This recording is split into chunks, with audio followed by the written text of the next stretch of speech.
Evening, I am Marvin Ross in with your major news package for today, Tuesday, 18th September 2018. In our lead stories nationally, 3 men slapped with 11 charges for guns and ammunition fined, and St. Kitts and Nevis celebrates 35th anniversary of independence. Regionally, by Christmas, St. Lucia will have a new prime minister, says former minister. Internationally, Israel blames Syria for Russian air crew deaths but expresses sorrow. And in sporting news, Atlanta Hawks signed veteran Vince Carter. We'll have the details to these and other stories after this short break.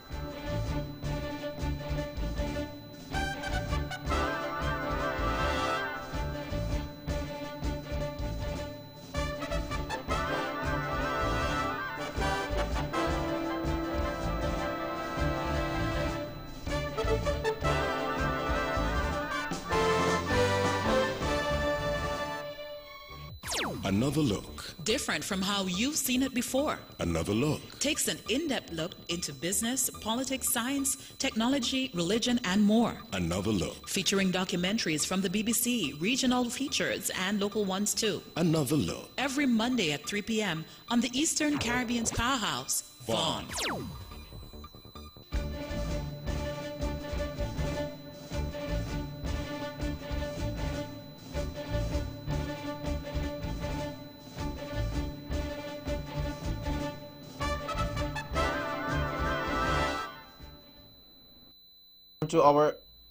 Welcome back and on to our national news segment.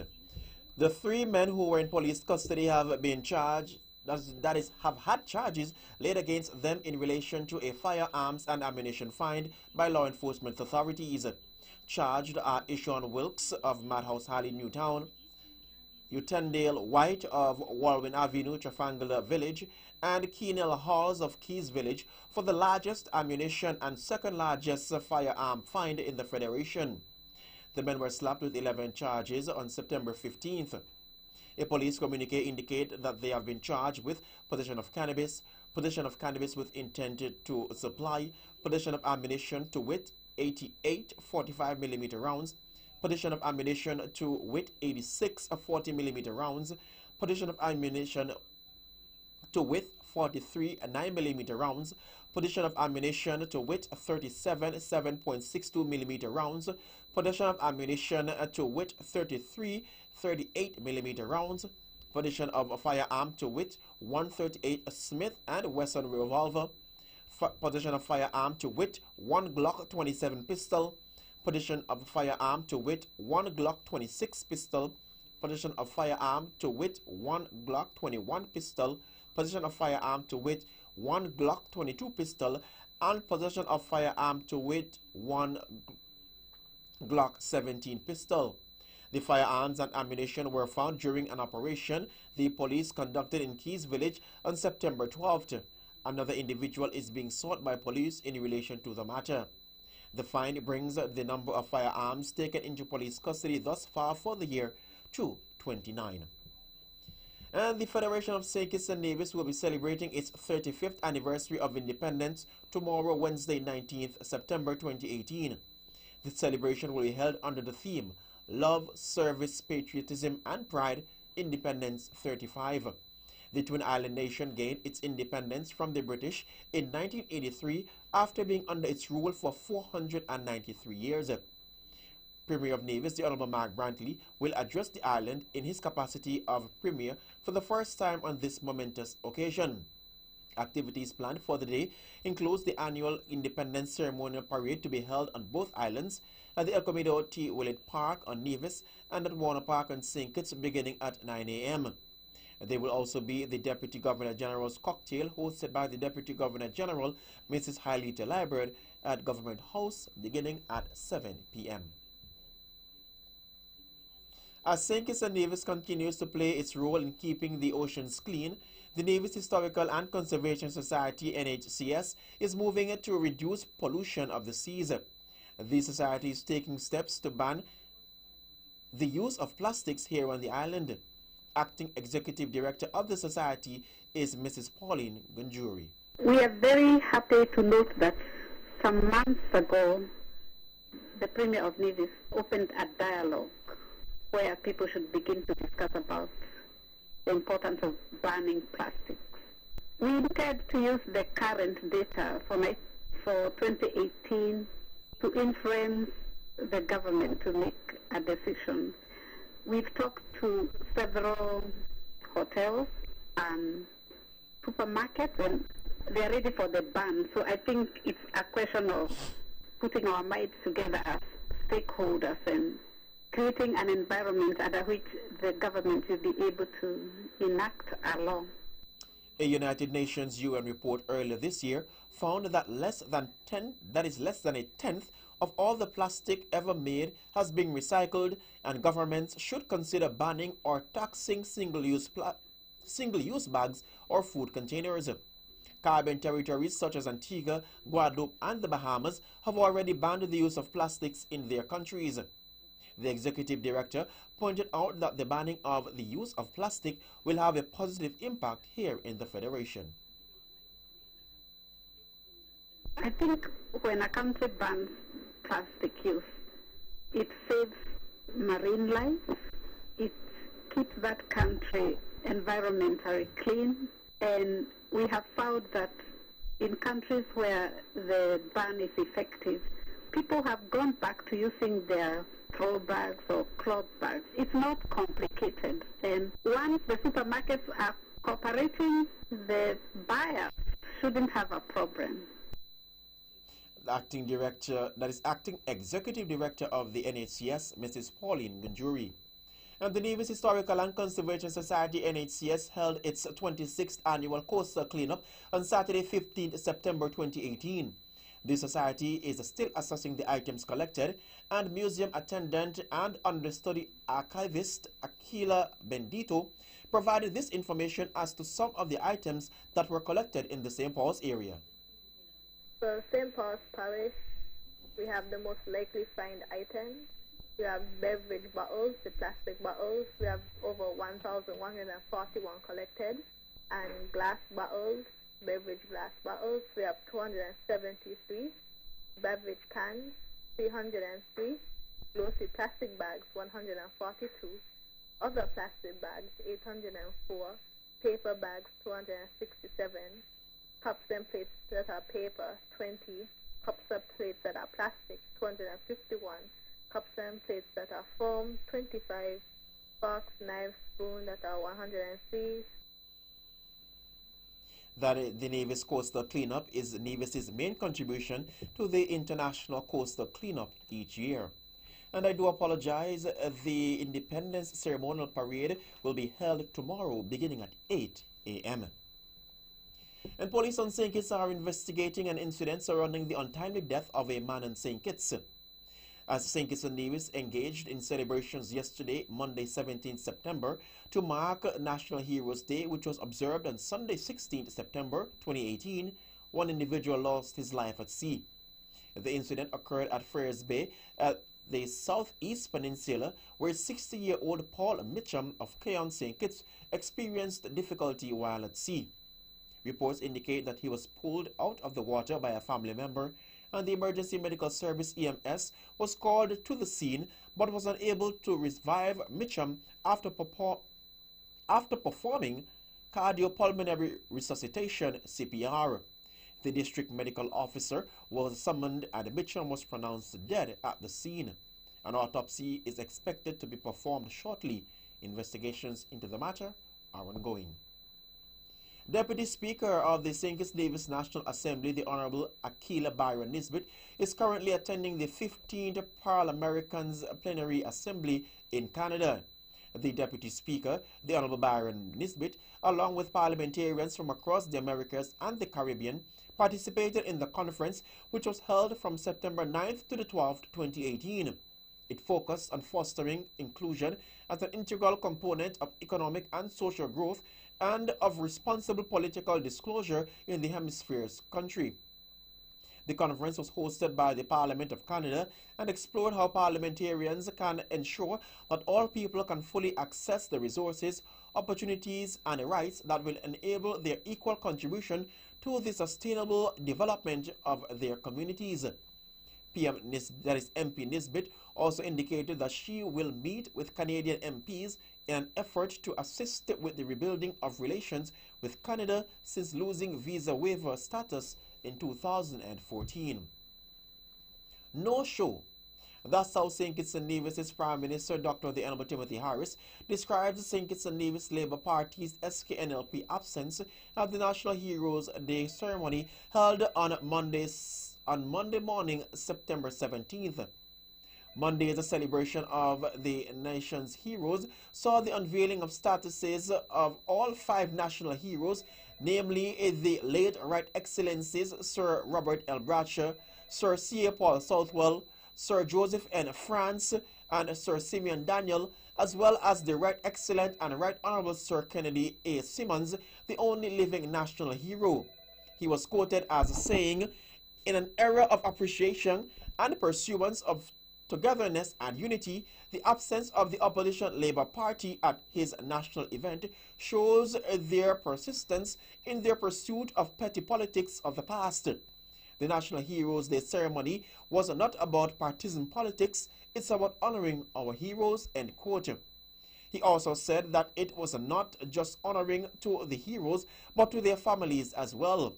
Among those present included Prime Minister and his entire Team Unity Cabinet, Premier Mark Brantley and the Nevis Island administration, as well as the Honorable Joseph Parry and the Nevis Reformation, that is, of the Nevis Reformation Party. And finally, in our national news segment, Anthony Gonzalez QC, who was featured speaker at this year's Prime Minister's Lecture Series, which was held as part of the annual celebrations of St. Kitts and Nevis' independence, has issued a call for the countrymen to act now or face the consequences of social marginalization. He stated that if we, whether by act or omission, allow any members of our society to be dismissed or marginalized, all our positive attributes as a nation will be under serious threat of rapid erosion. The lawyer explained that this danger will present itself if we fail to act to address the social and economic challenges in our society. The former state scholar believes a greater sense of love and patriotism must be exhibited by each and every citizen and resident of St. Kitts and Nevis, particularly among the younger generation. He further noted that our love for country requires us to ensure that equal opportunities are made available to all people, especially our young people. That concludes our national news segment. You can visit our website at www.vonradio.com, or you can check us out on our social media page on Facebook at Von Radio or our Von Radio YouTube channel. News from across the region comes up next.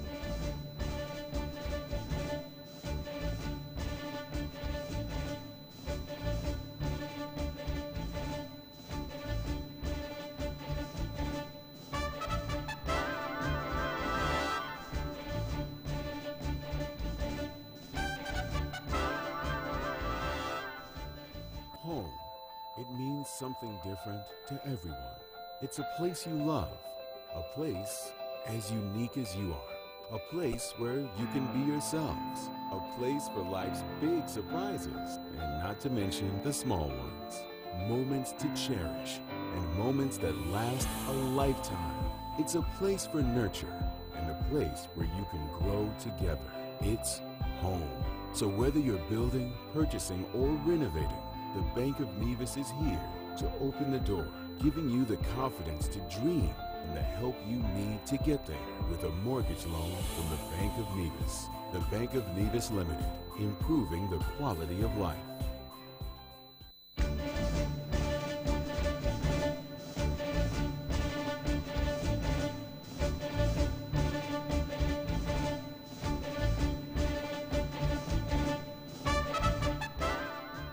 Welcome back and on to our regional news segment.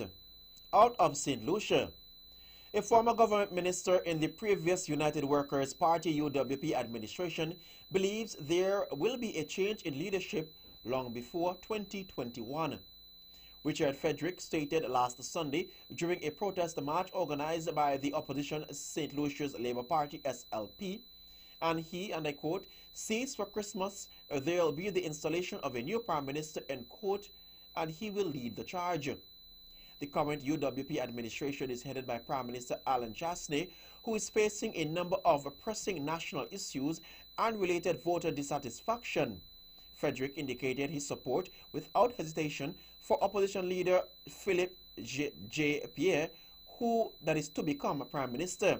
Asked if Frederick would be a welcome addition to the SLP party, Pierre's response that the SLP has a process by which it chooses its election candidates.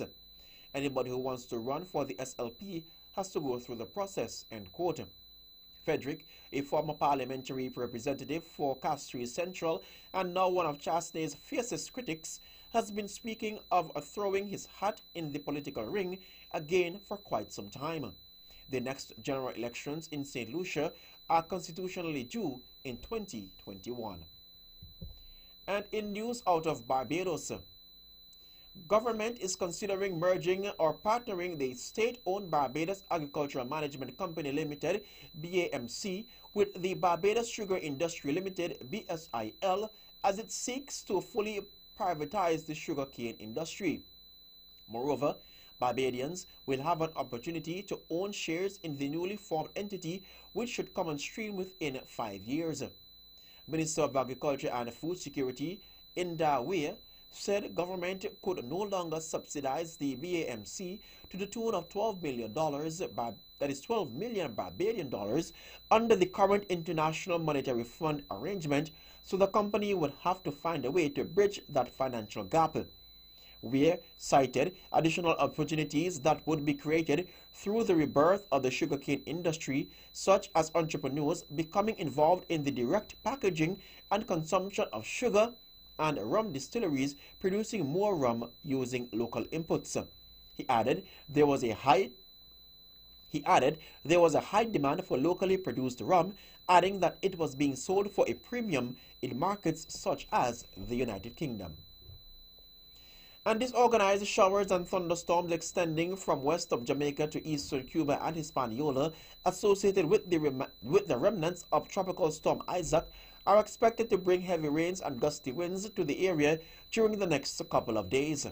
According to the National Hurricane Center, NHC, in Miami, environmental conditions are expected to remain unfavorable for redevelopment while the system moves westward to west-northwestward across the northern Caribbean Sea. The chance of a tropical cyclone reforming during the next 5 days is estimated to be low, 10%. And finally, in our regional news segment, out of Jamaica, the earthquake unit at the University of the West Indies Mona campus reported that Jamaica experienced what it described as a light earthquake on Sunday, 16th September. The 4.6 magnitude quake occurred around 1:47 p.m. local time at a focal depth of 23.1 kilometers. The Office of Disaster Preparedness and Emergency Management, ODPEM, said the earthquake was reportedly felt in the parishes of St. Elizabeth, Clarendon, Trelawney, St. Catherine, St. Mary, Kingston and St. Andrew, St. Anne and St. Thomas. However, there were no reports of property damage or injuries. Meantime, as of January 1st, 2019, sugary drinks will be banned from public health facilities, says Minister of Health Dr. Christopher Tufton. The ban will affect what can be sold by concessionaires and others selling at public hospitals and health centers. Dr. Tufton said a tone must be set for persons not to drink themselves to sickness, and while patients in the public health system are guided by nutritionists for the general consumption, we will be discouraging those products. That concludes our regional news segment. International news comes up next as the VON Major News Package continues.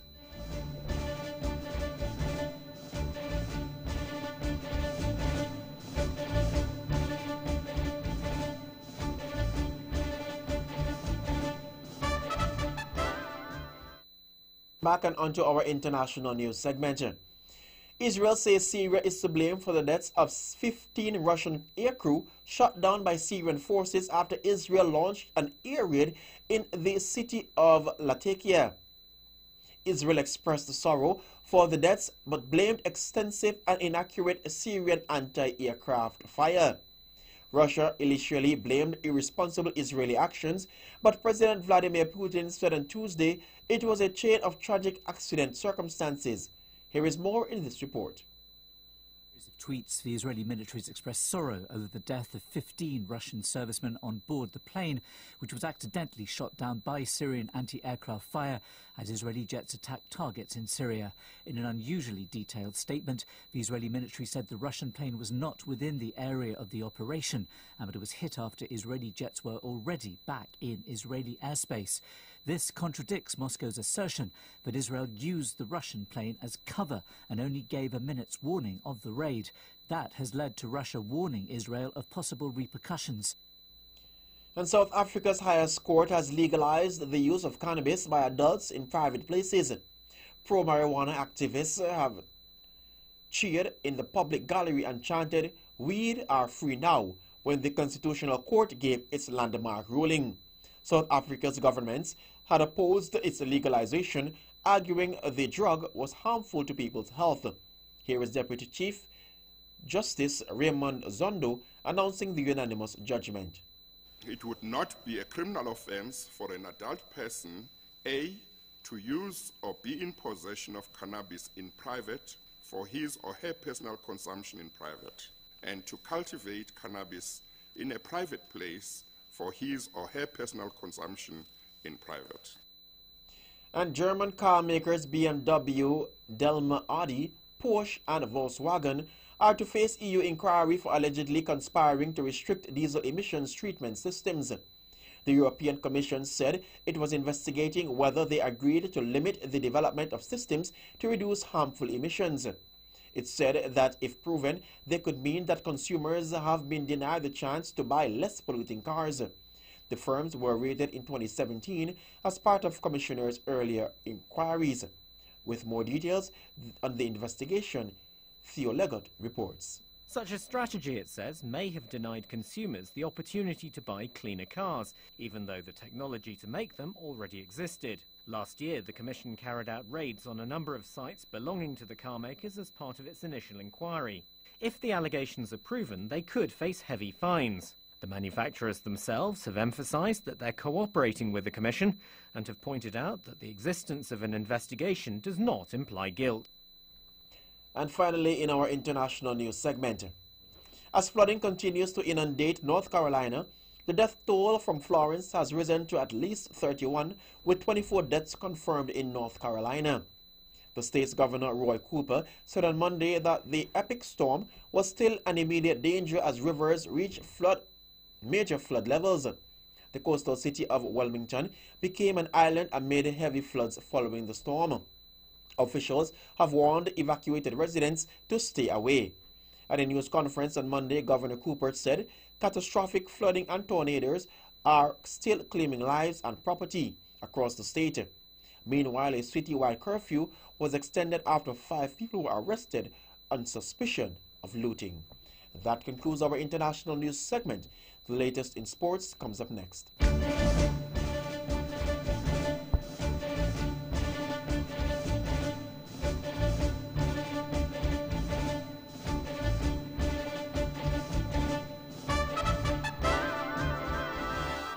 Nature has its natural course, and there's nothing we can do about that. Right? Well, you're wrong. Let TDC Insurance help you when nature strikes by rebuilding your damaged property and getting you back on your feet in no time. This is why you need to ensure your property investment is fully covered with insurance from TDCIC. We've got your back. Visit us on the corner of West Independence Square Street and Bank Street. TDC Insurance Company, guaranteeing you peace of mind.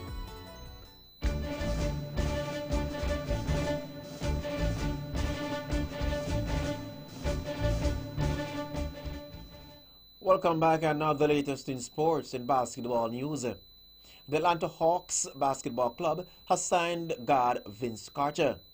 Carter played in 58 games, 4 starts last season with Sacramento Kings, where he averaged 5.4 points, 2.4 rebounds, and 1.2 assists in 17.7 minutes. In 20 NBA seasons in Toronto, New Jersey, Orlando, Phoenix, Dallas, Memphis, and Sacramento, Carter possesses career averages of 17.7 points, 4.5 rebounds, 3.3 assists, and 1.0 steals in 31.4 minutes, appearing in 1,405 regular season games. In 88 playoff contests, he has averaged 18.1 points, 5.4 rebounds, 3.4 assists, and 1.1 steals in 34.5 minutes. Carter was the 1999 NBA Rookie of the Year, has been named All-NBA twice, and is an 8-time All-Star and finished in the top 10, scoring 6 times. He ranks 8th in NBA history with three-pointers made and 22nd in scoring. In cricket news, Ben Stokes and Alex Hales have been charged with bringing the game into dispute by the England and Wales Cricket Board following an incident outside a Bristol nightclub. The Independent Cricket Discipline Commission (CDC) hearing will be held on the 5th and 7th of December. All-rounder Stokes, 27, denied a charge of affray resulting from the September 2017 incident and was found guilty in August. Batsman Hales, 29, was not charged. The CDC hearing will be held in a private by a three-man panel chaired by former Derbyshire cricketer Tim O'Gorman. It takes place between England's winter tours to Sri Lanka and West Indies. And in tennis news, Carlos Ramos returned to the umpire's chair for the first time since being called a thief by Serena Williams overseeing a Davis Cup match on Friday. He was in charge of Marin Cilic. He was in charge as Marin Cilic became Croatia's most successful Davis Cup player, giving his country a 2-0 lead over the USA in the World Group semis. Happily for Portugal's Ramos, there were no controversies as Cilic beat Frances Taifu 6-1, 6-3, 7-6, 7-5. Borna Coric won the opening singles 6-4, 7-6, 7-4, 6-3 against Steven Johnson. And in more tennis, Johanna Konta registered a straight set win over Gabriel Dabrowski to reach the round of 16 at the Pan Pacific Open in Tokyo. Konta, ranked 43rd in the world, beat the Canadian qualifier 6-2, 6-love. She will play Donna Vechkech next after Korat beat 2017 U.S. champion Sloane Stephens. And finally in sports, in athletics, the IAAF reached a substantial milestone in its campaign to raise awareness of the effects of air pollution with the installation of its first stadium air quality monitor in Monaco. As part of a pilot program designed to highlight the need for clean air, the first device was set up at Stade Louis II in Monaco in the presence of Prince Albert II, President of the Monaco Athletics Federation and Chair of the IOC Environment Commission, and Sebastian Coe, President of the International Association of Athletics Federations. 6 more devices supplied by Kunkak Technologies SL will be installed on athletics tracks around the world in the coming months as part of the project. Stadiums in Argentina, Ethiopia, Mexico, Sydney, and Japan have been selected. The IAAF and UN Environment, UNEP, announced in May that they were joining forces to address the issue of poor air quality, which has led to 7 million deaths globally, according to a World Health Organization study. And that concludes sports. The latest in your weather comes up next.